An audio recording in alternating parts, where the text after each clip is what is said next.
저는 국민의힘 의원들이 명예도민증을 받게 된다면 저희 지역에도 많은 관심이 오지 않을까라는 생각이 들어요. 뭔가 시설들이나 산업 기반이 많이 어려우니까 그런 것도 좀 도와주고 국가 사업을 전북에 유치할 수 있게 힘을 써줄 것 같아요. 도민들의 공감을 얻는 게 가장 중요한 조건이 아닐까 싶습니다. 차별이 있는 것 같아요. 국민의힘만 있는 게 아니라 뭐 다른 당도 있을 텐데 국민의힘한테만 명예시민증 준다고 하면은 차별의 의미가 있지 않나. 정말 이 도를 위해서 열심히 일하시는 분들한테 주는 게 맞다고 생각을 해요. 되게 돈이 낭비될 것 같아요. 다른 것도 더 될 수 있는데 굳이 명분뿐인 명예도민증이 아닐까 싶어요. 명예도민증을 주려면 전라북도에 조금이라도 관심이 있는 사람들한테 주는 게 더 맞다고 생각해요. 안녕하십니까. 페트롤 전북의 함윤호입니다. 앞서 들으신 내용은 명예도민증 어떤 사람들에게 수여해야 한다고 보는지 시민의 의견을 들어봤는데요. 현재 전라북도에는 전라북도 명예도민증 수여 조례가 있습니다. 이 조례는 전라북도 발전에 공로가 있는 외국인, 해외교포 또 다른 시도 출신의 인사에게 전라북도 명예도민증서를 수여하도록 되어 있습니다. 그 자격은 첫 번째로 경제, 사회, 문화, 스포츠 등 각 분야의 국제교류 협력에 공이 있는 자, 두 번째 전라북도 발전에 기여하거나 기여할 것으로 기대되는 자, 세 번째는 그 밖에 전라북도 지사가 필요하다고 인정하는 자, 이렇게 명시가 되어 있습니다. 이런 가운데 얼마 전에 전라북도가 국민의힘 동행의원 19명에게 명예도민증을 수여하기로 했죠. 이를 두고 전라북도 의회 정의당 오현숙 의원은 지난 1996년 이후에 명예도민증을 수여한 국회의원은 단 7명이고 이들은 모두 전북 발전에 기여한 명확한 사유가 있었다고 밝히면서 이번처럼 정치적 셈법에 따라 수여한 적은 없다고 비판했습니다. 문제 제기가 있은 후에 도의회 표결이 있었습니다. 반대가 12표, 기권 6표, 찬성이 20표로 통과가 됐죠. 이렇게 해서 논란은 있었지만 명예도민증은 원래 전라북도가 제출한 안대로 수여될 것으로 보입니다. 그렇다면 명예도민증을 받은 의원들 그만큼 걸맞는 역할과 임무를 수행해 줘야 되겠습니다. 자, 꽉 막힌 전북의 현안들, 정부의 긴축재정 기조 속에서 국가 예산 확보나 과연 술술 풀릴 수 있을지 지켜봐야 되겠습니다. 10월 10일 월요일 페트롤 전북 시작합니다.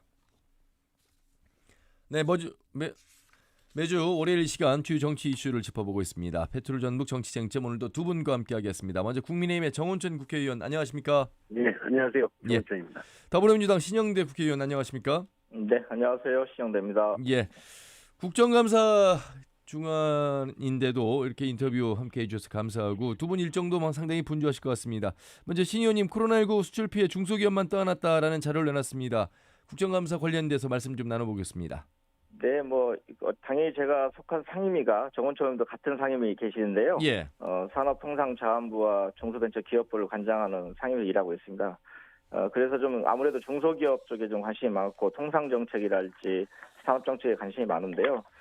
먼저 좀 냈던 저희 자료가 이제 중소기업에 대한 수출 피해 과정들을 좀 저희가 자료를 냈는데 보니까 좀 어쨌든 이게 재난이라고 하는 게 약자에게서 더 가혹한 것처럼 예. 기업도 마찬가지라고요. 예.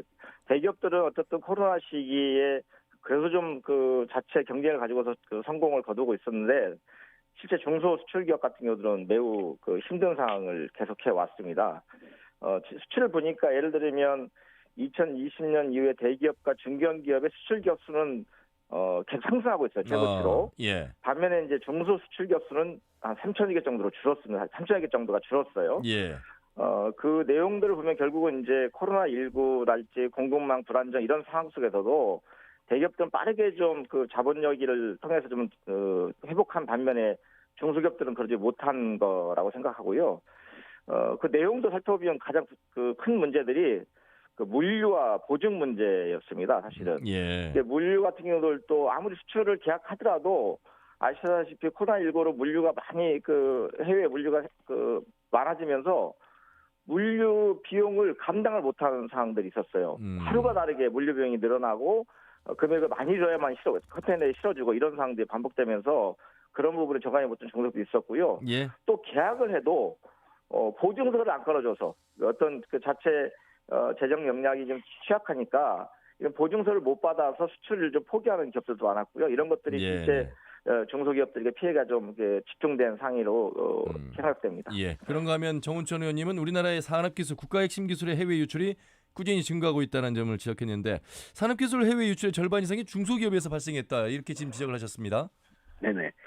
근데 지금 이제 기술 패권 이제 경쟁 시대, 예, 그리고 지금 중국과 이제 첨단 산업에서 그냥 어떻게 보면 전쟁처럼 이렇게 보이지 않는 전쟁이 일어나고 있는데, 예, 거기에 대한 이제 핵심 기술 유출은 국가 안보에까지 영향을 미치거든요. 네네, 근데 지금까지 5년 동안 해봤더니 이게 거의 83건의 해외 유출 사례가 적발이 되었어요. 예, 그럼 이게 83건이 적발됐지만은 정말 더 은밀하게 적발 안 된 게 훨씬 더 많을 거라고 생각합니다. 예, 근데 거기에 보면은 이제 주력 산업인 이 반도체가 제일 많고, 디스플레이, 또 전기, 전자, 또 조선, 이런 우리가 지금 주력 산업이고 1등 산업의 기술 유출이 제일 많이 되고 있어요. 예, 예, 그래서 단순히 이거를 그냥 우리 뭐랄까 산업 기술 차원에서 우리 중소벤처 기업부에서 하고 있는 그런 분들하고만 이게 방어할 수는 없는 거고, 예, 이제 국가정보원하고 이게 긴밀하게 이렇게 해가지고 해야 되는데, 지금 현재 우리 벤처기업부에서 움직이고 있는 기술경찰, 특허청에서 움직이고 있는 기술경찰 인력이 불과 22명에 불과해요. 예, 근데 이제 건수는 많아지고 그 처리 건수도, 그렇군요. 처리 기간도 3개월에서 막 9개월로 늘어나고, 이래서 이건 근본적으로 이런 기술 유출이 안 될 수 있도록 만들어내는 제도적 시스템, 이게 꼭 이번에 예. 국정감사에서 꼭 그렇죠. 그걸 대안으로 만들어내 볼 생각입니다. 예. 아울러서 이제 두 분이 같은 산자부 상임위원으로서 좀 활동하고 계시는데 우리 지역 뭐 대부분이 다 중소기업인데 아무래도 어려운 시기 속에서 중소기업의 어려움이 더 컸다라는 말씀을 하고 계시는데 중소기업에 대한 지원 방안 이런 부분들에 대한 법적 보완 또는 예산 지원 뒷받침에 대한 목소리 많이 내실 것 같습니다. 간단하게 좀 듣도록 하겠습니다. 신 의원님. 네, 어쨌든 단기적으로는 금융 문제요. 무역 금융 문제가 필요할 것 같고요. 그리고 물류 지원도 필요할 것 같고, 예. 해외 마케팅 이런 수출 활동 지원 좀 필요할 것 같고요. 근데 이걸로 끝나서는 안 될 것 같고, 장기적으로는 아시다시피 이런 지역 산업을 좀 고도화할 필요도 있고요. 수출 유망 산업들을 육성할 필요도 있고, 공급망을 좀 안정적으로 뒷받침하는 것도 노력이 필요하다고 생각합니다. 예. 더 나아가서 구체적으로 보면 중소기업이 가장 어려워하는 것들이 이제 이런 원재료 가격이 폭등하면서 납품 단가 연동제를 강하게 요구하고 있어요. 특히나 지금 같은 경우는 시멘트 업계하고 네임플 업체가 크게 지금 갈등이 일어나고 있고, 이 갈등이 결국은 건설회사, 이런 대형 건설회사들도 납품을 받아야 되는데 이 납품을 가격을 올려주지 않으니까 네. 그런 갈등이 끊이지 않고 일어나고 있고요. 더 나아가서는 중소기업들도 지금 탄소 중립 시기에 좀 ESG 강화 또는 아리백 이런 요구를 받고 있거든요. 이런 예. 것들을 중소기업 자체로 할 수 없기 때문에 국가가 지원할 수 있는 지원책도 필요할 거다 생각하고, 예. 또 하나만 더 말씀드리면, 어쨌든 중소기업들이 여러 가지 생산성이 떨어지기 때문에 이런 디지털 전환이랄지 스마트 공장을 알겠습니다. 보급을 확대할 필요가 있다, 이런 생각하고 예. 있습니다. 자, 우리 지역 현안 관련해서 좀 정은천 의원님 말씀을 좀 나눠야 될 것 같습니다. 새만금 태양광 신재생 에너지 사업과 관련한 내용도 이번에 국정감사 뜨거운 쟁점이 될 것으로 보입니다. 국회 산업통상자원 중소벤처기업위원회 박수영 국민의힘 의원이 자료를 내놨는데 뉴스를 통해서 나가기도 했습니다. 풍력발전 사업권을 가진 전북 소재 국립대 모 교수 일가가 1,000만 원짜리 회사를 중국에 720억 원에 파는 계약을 체결한 것으로 나타났다고 밝혔다. 자, 내용 직접 자리에서 들으셨을 텐데 어떻게 된 상황이고 어떤 내용인지 조금 더 정리해 주신다면요, 정 의원님. 예, 그 돈 1,000만 원짜리가 거의 5천만 달러. 그러니까요. 그러니까 725이니까 7,100까지 불어나는 게 대장동도 놀랄 일이라고 소문이 나고 있는데, 예. 참 이게 아이러니하죠. 근데 이게 이제 처음에 이 사업권 되기 이전에 그 회사 자체가 이제 1,000만 원짜리 회사였는데, 예. 별로 이제 관심이 없다가 이제 태양광에 집중하다 보니까 그 사업권을 딴 것 같아요. 근데 이 사업권을 땄는데 여기 회사는 사실상 시공이랄지 뭐랄지 이런 기반이 전혀 없는 그러한 이제 페이퍼 회사라고 볼 수밖에 없잖아요. 특수목적법인이. 근데 거기서 예. 사업권을 갖고 있으니까 그 사업권 넘기는 걸로 해가지고 이렇게 엄청난 가치를 만들어냈는데, 중요한 거는 국내에다 팔면 또 그래도 세금 내면 되지만은, 예. 이러한 것이 이제 중국 자본으로 이렇게 들어간다면 우리 에너지 안보가 그쪽으로 넘어가는 꼴이 되는 거거든요. 예. 그래서 하여튼 이런 문제가 좀 심각한데 더 깊이 있게 이렇게 파헤쳐서 국익에 도움될 수 있도록 그렇게 만들어야 된다고 생각합니다. 예, 그렇지 않아도 지금 현 정부에서 그 윤석열 정부의 새만금 재생에너지 사업에 대한 부실론과 함께 감사도 이루어지고 있는데 새만금 사업 희망이었던 이 재생에너지 사업안이 이러한 사건들로 인해서 좀 더 흔들리고 우려가 되고 있는 그런 모습입니다. 이 해당 교수가 그런데 이 뭐 민주당 신재생에너지 특별위원회 토론회도 적극적으로 참여하고 있다고 이런 이제 박수영 의원의 자료를 보면 나오는데 신 의원님 이거 어떻게 보십니까? 제가 박수영 의원의 질의에 대해서 예. 제가 국정감사를 진행하면서 이제 바로 잡았는데요. 예. 어떤 내용이냐면 이 사업은 문재인 정부 시기에 진행된 사업이 아닙니다. 아하. 박근혜 대통령이 탄핵되고 나서 황교안 권한대행 시기에 진행된 사업이고요. 예. 당시에 전라북도하고 군산시는 강하게 반대했던 사업입니다. 이게 뭐냐면 이거 특히 이제 태양광이 아니고 풍력인데요. 이 위치가 새만금 방주 내측에 설치되는 풍력이기 때문에 이게 새만금 MP 종합계약에 포함되어 있던 사업이었고요. 두 번째로는 30년 동안 이게 풍력을 하다 보면 이게 새만금 부지 매립이랄지 또는 내부 수변 공간을 개발하는 데서 한계가 있을 거다. 이래서 반대했던 사업인데 실제 황교안 권한대행 시기에 새만금 개발청이 지역의 의견을 무시하고 밀어붙였던 사업이에요. 그래서 이게 문재인 정부 전혀 무관한 사업인데 무슨 재생에너지만 나오면 문재인 정부 연결시키려고 어거지 끼워넣다가 지금 저는 잘못된 볼을 찼다고 생각해요. 실축했다고 생각하는 건데요. 네.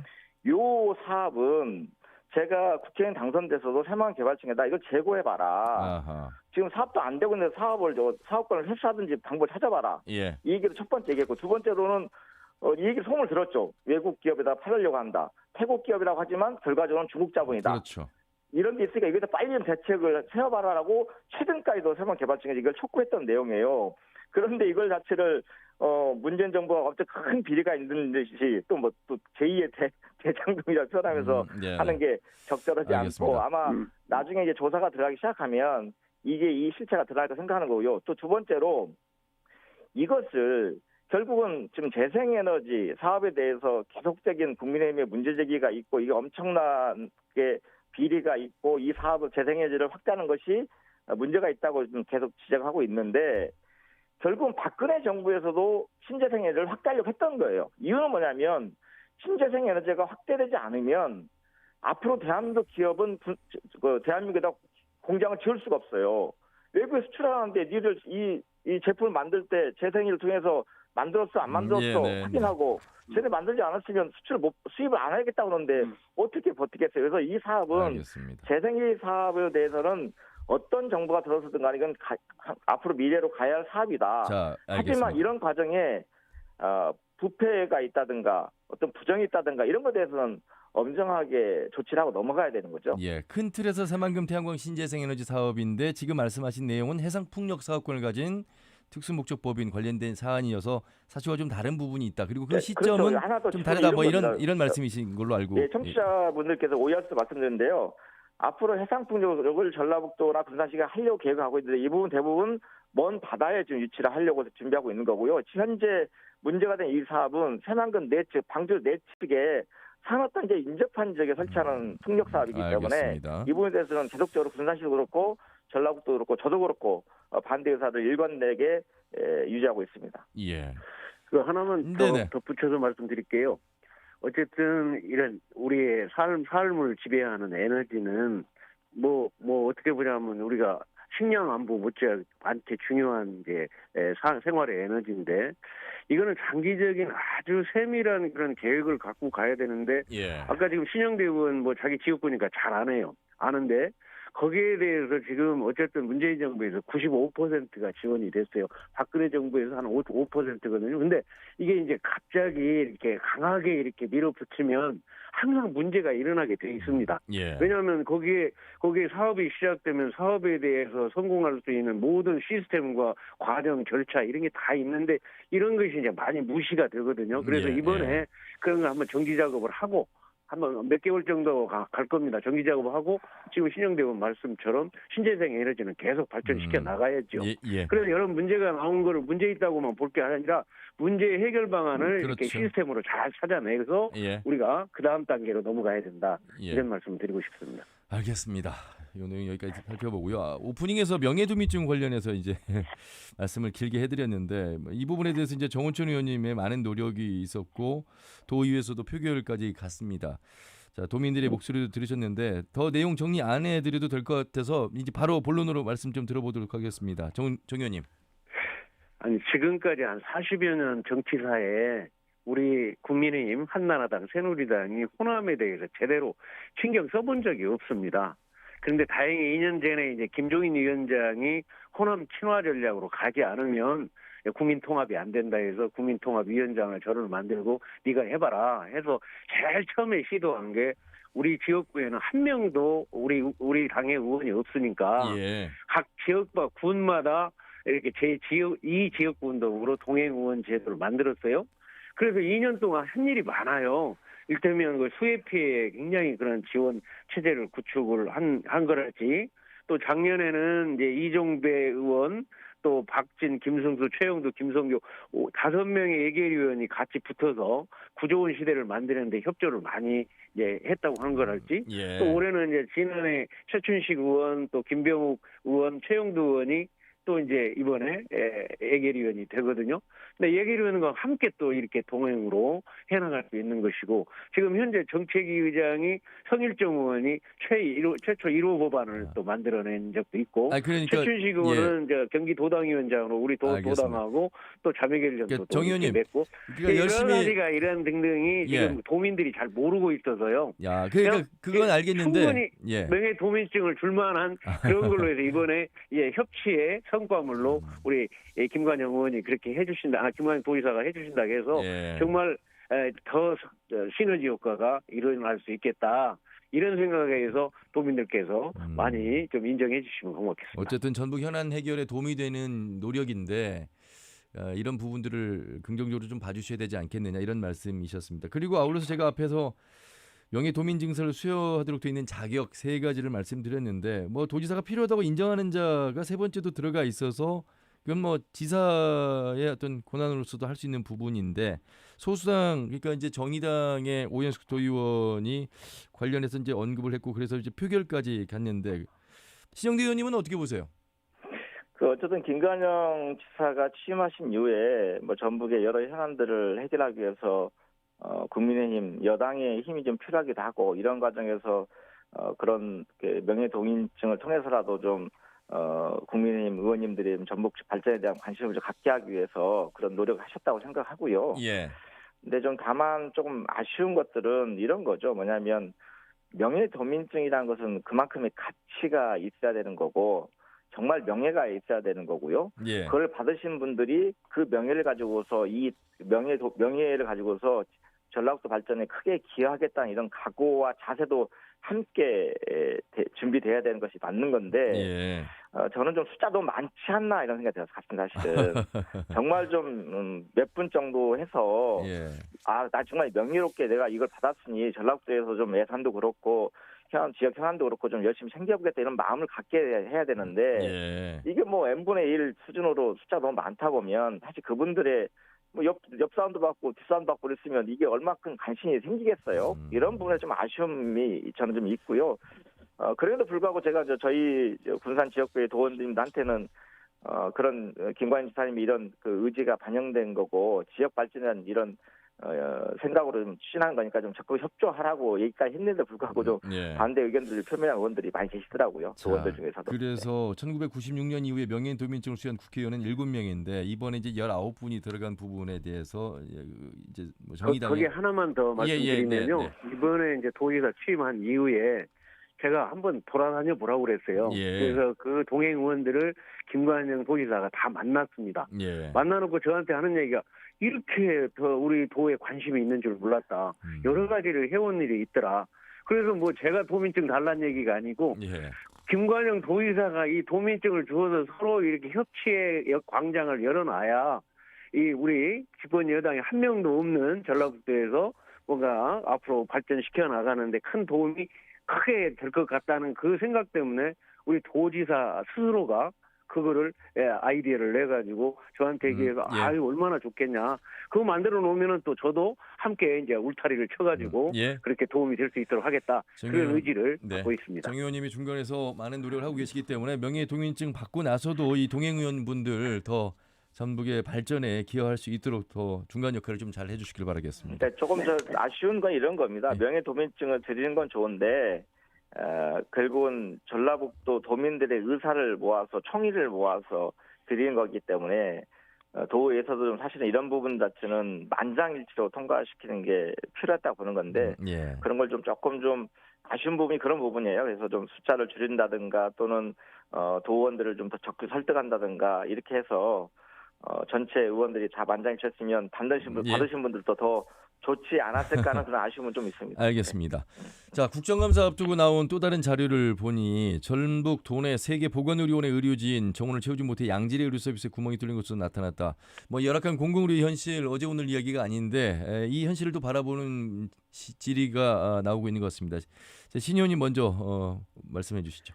그러니까 이제 저희가 그래서 좀 공공의과대학 설립을 지속적으로 요구했던 게 이런 이유거든요. 사실은 지역에서 의료 인력이 전라북도에 있는 의료 인력들이 양성되더라도 의료 인력들이 전북에 남지 않고 서울로 수도권으로 많이 빠져나가고 있고요. 실제 전북대학교나 원광대학교 의과대학을 보더라도 거기에 입학하는 신생들도 도내 학생들보다는 외지에 있는 수도권 출신 학생들도 많이 들어오고 하니까 당연히 학교를 졸업한 이후에 의사 면허를 취득한 이후에는 자기 전라북 떠나서 단지 가거든요. 이런 것들과 더불어서 이제 요즘 뭐 의사가 전공의를 선택할 때 조금 좀 수익이 좀 많이 나는 이런 과를 선택하는 경향도 있고. 어찌 보면 좀 약간 힘들고 어려운 뭐 응급의학이랄지 뭐 재활의학이랄지 이런 부분 자체는 약간 소홀히 하는 부분이 있고 피하는 경우들이 많이 있는데 이런 부분을 채우기 위해서라도 좀 공공의과대학을 좀 빨리 좀 설립해서 의무적으로 좀 그 지역에서 공부하기도 하고 또 더 나가서 기피하는 이런 과목에 대해서도 좀 더 집중해서 좀 선택할 수 있도록 만드는 제도를 함께 했으면 좋겠다 이런 생각 가지고 있습니다. 예, 정은천 의원님. 이것도 이제 지방 소멸하고 또 연결이 된다고 봐요. 이렇게 이제 지금 공공의료 문제가 이렇게 구멍이 지금 생기는 이유가 또 딴 게 있겠습니까? 이 의사들이 거기 현장에 가면 거기에 대한 처우랄지 거기에 대한 환경이랄지 이런 게 도시보다 훨씬 나았거나 또 못하지 않아야 할 텐데 하도 못하니까 자꾸 결혼이 생기거든요. 그래서 공공의료대학 만드는 것도 중요하지만은 그 공공의료 서비스를 좀 더 인센티브를 줘서 할 수 있도록 만드는 그러한 시스템도 함께 필요하다. 그러지 않고는 누가 안 오는데 그걸 민주주의 사회에서 어떻게 강제할 수는 없는 거거든요. 그래서 그러한 부분도 포함해서 이번에 국감에서 한번 제대로 스터디해보고 공공의료대학이 왜 필요한가를 이런 내용을 통해서라도 설득력 있게 진행을 해야 된다고 생각합니다. 그러니까 이제 두 가지 관점의 말씀이시잖아요. 그러니까 기피하고 있는 부분에 대한 의료의 현실 속에서 그걸 어떻게 이제 보완할 것인가. 뭐 예를 들면 의료 수가의 조정이라든지. 그래서 이제 민주당에서 말씀하신 건 그렇기 때문에 공공의료 체계가 좀 더 강화되고 보완돼야 된다는 그런 의미에서 우리 같은 지역의 서남대 의대의 49명의 정원은 더 늘려달라는 것이 아니라 있던 것을 그래도 좀 찾아달라 이런 목소리였고 그래서 뭐 남원 시민단체와 시민들이 국회 앞에까지 가서 또 목소리를 냈던 건데 국립 공공보건의료대학 설립 방안 이런 이야기입니다. 지역 입장에서 보면 참 첫 번째든 두 번째든 다 보완이 돼서 진행이 되기를 바라는 마음인데 쉽지 않은 그런 또 의사협회의 또 입장도 있습니다. 아울러서 정부가 공공임상교수제 그러니까 국립대병원 소속의 정년보장 정규의사를 도입했는데 큰 효과를 거두지 못했다 이런 분석 속에서 대책 목소리도 나오고 있는데 정 의원님 이 관련해서 좀 말씀해 주시죠. 그러니까 지금 그렇습니다. 그렇게 정년보장을 한다 해도 어쨌든 지방의 공공의료 부분에 대해서는 취약점이 많기 때문에 이렇게 결론이 나오고 이런 등등이니까 이거 항상 모든 게 그거예요. 인간이라는 게 자기의 어떤 이익, 자기의 편의 이런 게 있을 때 그게 이제 안전적으로 되는 게 이 민주사회인데 그게 부족하면 항상 이런 문제가 나오거든요. 그래서 그것도 포함해서 뭔가 현장에서 좀 근무 환경이 더 좋을 수 있는 환경을 또 만들어내고 거기에 대한 대우랄까 이런 것도 좀 더 만들어내고 그러면서 지금 이제 정말 이제 근본적인 문제에 대해서는 공공의료 대학을 확충하는 그런 방안으로 또 가고 막 이러면서 이제 한 단계 한 단계 발전시켜 나가야 된다 이렇게 생각합니다. 예. 강은미 의원의 보건복지부 제출 자료를 보니까 우리 저 군산의료원 정원이 46명인데 12명, 남원의료원 37명 중에 9명, 진안의료원 9명 중에 3명이 부족한 상황이 나왔고 특히나 참 안타까운 뉴스가 전달이 됐습니다. 이 외상센터로 지정이 됐음에도 불구하고 수술할 의사가 없어서 결국 다리를 절단하고 다른 병원으로 가야만 됐던 그런 우리 지역의 또 현실 속에서 그 공백을 채우지 못하는 의료의 현실 참 어느 시점에서 어떻게 바라봐야 되는 것인가에 대한 고민의 흔적이 지금 필요한 때가 아닌가 이런 생각이 들고 신 의원님 이 관련해서 한 말씀 더 해주시기 바라겠습니다. 네, 어쨌든 우리 정원초님 말씀하시다시피 본인들의 이익을 위해서 그 어떤 분야를 선택하는 것에 대해서 제어할 방법이 현재는 없죠. 그리고 어찌 보면 그런 부분 자체가 나쁜 건 아니거든요. 근데 이제 의료라는 분야는 대한민국 전체적으로 의료 서비스를 놓고 봤을 때 결국은 이렇게 자꾸 의료인들이 양성 나왔을 때 의료인들이 편한 분야 또는 수익이 많이 보장되는 분야로만 가는 걸로 봐서는 전체 우리 대한민국 의료 시스템을 유지하기가 쉽지 않은 거잖아요. 그러다 보니까 결국은 지역의 의료원들이 의사 정원을 채우지 못하는 이런 상황이 발생한 건데요. 그런 측면에서 보면 결국은 우리가 꼭 필요한 필수 의료 분야 그리고 일정 정도 수익을 좀 개업만큼은 안 되더라도 어떤 의료에서 일할 때 그 개업이 상당한 수준의 어떤 수익을 보장하는 거 이런 것들이 함께 준비되고 제도가 설계돼야 될 텐데 그런 설계랑 결국은 국가가 그런 의료 인력을 시스템적으로 좀 양성하고 그렇게 좀 의무적으로 좀 배치하고 이걸 평생 하는 게 아니라 어느 정도 시간까지는 그 의료 분야에서 종사하게 하고 그게 지났을 때 다르게 개업할 수 있도록 퇴로를 열어준다든가 이런 제도들이 설계가 돼야 되는 건데 이 설계가 바로 공공의과대학이거든요. 예. 이걸 해보려고 하는 건데 결국은 이제 아시다시피 의료의사협회의 반발 그리고 코로나 시기에 의사협회 반발을 이겨내면서까지 무리하게 추진하는 상황도 있었고 또 당시에 야당이었던 국민의힘의 반대도 분명히 있었던 거고요. 이런 것 때문에 추진이 안 됐는데 어쨌든 지금 이런 현실들은 직시해서 여야가 합의해서 원만하게 또 의사협회도 설득해서 공공의과대학을 통해서 좀 이런 지역 의료 서비스가 소되지 않게 이런 정책들 만들어갈 필요가 있다고 생각합니다. 예, 지금 국정감사 기간이잖아요. 우리 지역도 22개 기관이 이제 감사 대상이고 아울러서 윤석열 정부 첫 국정감사 속에서 대선 때 우리 지역과 관련된 공약들의 어떤 실행 방향, 의지 이런 부분들에 대한 우리 지역 국회의원들의 질의가 있어야 될 텐데 그 역할이 좀 커 보이는 상황 속에서 제3 금융 중심지라든지 이런 부분은 새만금 메가시티 윤석열 대통령의 공약이기도 하고 그런데 전북 애양운동본부가 내놓은 입장을 보면 여전히 구체적이지 않거나 언급 자체가 없다고 지적을 하고 있습니다. 그래서 국정감사 우리 지역 국회의원들의 역할 더 기대가 되는 대목 속에서 마무리 말씀 좀 들어보도록 하겠습니다. 이 부분은 정은천 의원님부터 좀 해주시기 바라겠습니다. 지금 이제 전국적으로 보실 때요. 부울경 메가시티 이게 법으로 좀 됐고 대구경 메가시티도 여러 가지 문제점으로 지금 분열이 돼서 이게 이루어지진 않아요. 근데 저희가 지금 새만금 메가시티 하면 국가에서 또는 대통령 정부에서 이렇게 뭘 하는 게 아니고 우리 전라북도에서 김제와 부안, 군산 이거를 행정 통합을 할 거냐 아니면은 그러한 앞으로의 사업 진행에는 통합을 할 거냐 하는 거를 먼저 전제해가지고 거기에 따라서 이제 단계적으로 올라와야 되는 거거든요. 또 이제 제3 금융 중심지도 사실은 마찬가지예요.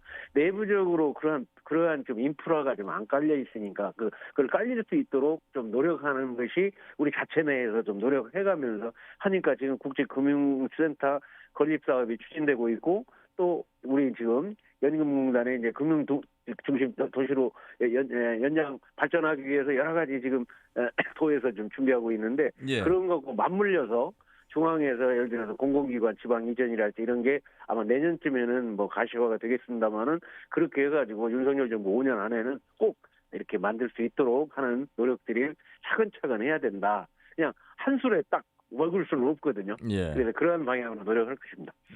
신영대 의원님. 네, 그 네, 전라북도에 뭐 여러 현안이 있는데 지금 가장 먼저 좀 해결할 현안들은 전북특별자치도 법안을 좀 올 정기국회 안에 반드시 통과시키는 게 필요하다고 생각하고요. 예. 또 더불어서 이제 금융 중심지 지정이랄지 여러 현안들도 함께 풀 필요가 있다고 생각합니다. 그런데 그보다 더 중요한 게 뭐냐면 전라북도가 지난번 토론에서도 말씀을 나눴는데요. 전라북도 인구가 계속 줄면서 뭐 실제 그 지역구 국회의원 의석수가 좀 줄을 수 있는 이런 위기 상황이기도 한데 이런 것들 극복하는 방식들이 저는 좀 인구 5만, 7만, 뭐 10만 뭐 이런 정도의 그 인접 시군들이 서로 갈등 관계를 가지고서 통합적 발전을 못 이루는 게 좀 문제가 있다고 생각해서 예. 우리보다 더 큰 도시였던 마산, 창원, 진해가 합쳐가지고 창원시를 만들었던 것도 전례도 있는데 우리 지역도 좀 소규모 도시 시군들을 통합을 해서 시너지를 낼 수 있는 방안들을 좀 이제 전라북도 도 내에서 좀 도민들이 집중적으로 논의할 시기가 됐다라고 생각하는 겁니다. 그런 방안 중에 하나가 지금 새만금 메가시티인 거고, 근데 메가시티를 바로 하자 때 주민들이 좀 동의하기 쉽지 않기 때문에 지금 현재 새만금 인접 시군들의 좀 행정 협의를 진행하고 있는데요. 이런 토론을 통해서 우리가 서로 모여서 함께 발전할 수 있는 것, 그리고 새만금 인접 시군의 발전으로 인해서 전라북도 전체가 발전할 수 있는 방안들을 좀 만들어낼 이런 논의들을 집중적으로 할 시기가 됐다 이렇게 생각합니다. 예. 자, 월요일 아침 정치권 쟁점 토론 정원천 국민의힘 국회의원과 신영대 더불어민주당 국회의원과 함께 말씀을 나눠봤습니다. 국정감사 속에서 이제 상임위별로 해당 질문하시겠습니다만 우리 지역과 관련된 정책 방향성에 대해서도 많은 좀 질의를 해 주시길 바라도록 하겠습니다. 아울러서 이제 명예도민증 관련해서 말씀도 나눴지만 단순히 수여로 끝나는 것이 아니라 그 이후에 우리 정원천 의원님의 중심이 돼서 어떻게 지역의 변화가 함께 민주당과 통해서 이루어지고 있는지 발전해 가고 있는지도 함께 변해가는 모습도 저희가 좀 전해드릴 수 있도록 노력 부탁드리겠습니다. 오늘 두 분 말씀 여기까지 듣겠습니다. 고맙습니다. 네, 맞습니다. 감사합니다. 예. 네. 자, 국민의힘의 정운천 국회의원 그리고 더불어민주당 신영대 국회의원과 함께했습니다. 페트롤 전북 오늘 준비한 소식은 여기까지고요. 내일 아침 8시 30분에 인사드리겠습니다. 페트롤 전북은 유튜브를 통해 실시간 보기 다시 보기도 가능합니다. 많은 의견과 제보도 저희가 기다리고 있습니다. 함께해 주신 여러분 고맙습니다. 함윤우였습니다.